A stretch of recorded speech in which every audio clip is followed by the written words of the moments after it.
সামান্য টাকা ইউনিয়ন পরিষদে বরাদ্দ হয়, সেই সামান্য টাকার যদি চেক আনতে যাই, সেইখানে আবার 10% ও 15% 15% টাকা দিয়ে তাদেরকে টাকা দিয়ে তারপর টাকা আনতে হয়। লাখ লাখ টাকা আমার পকেট দিয়ে যাচ্ছে জানি আমি একদম সুন্দর অবকাঠামোকে উন্নয়ন করার চেষ্টায় লিপ্ত আছি।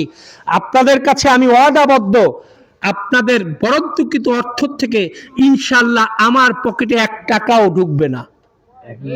এটা কিন্তু আমি আপনাদের সামনে স্পষ্ট ভাষায় বলছি। এখানে টাকা 2 টাকা বাঁচলে ওইখানে 4 টাকা খরচ হয়, এইভাবে কিন্তু আমি দেনার মধ্যে পড়ে গেছি। কিন্তু নিজের সম্মান ও নিজের আভিজাত্যকে ধরে রাখার জন্য নিজের পকেটের অর্থ অকাতরে কিন্তু ব্যয় হচ্ছে। মুফতি ফয়জুল করিম যদি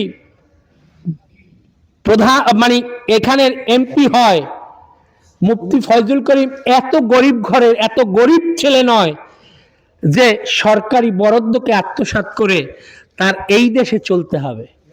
কিন্তু সে যদি এমপি হয়, আল্লাহর ফজল ও করমে আমাদের দেশের কোনো কাজই ইনশাল্লাহ বাকি থাকবে না। একটা এমপি 200 চেয়ারম্যানের সমমর্যাদা রাখে, 200। তা জানেন নাকি? মর্যাদার দিক থেকে একটা এমপি, বরাদ্দর দিক থেকে একটা এমপি 200 চেয়ারম্যানের সমমর্যাদা রাখে, বরাদ্দ তার কাছে আসে।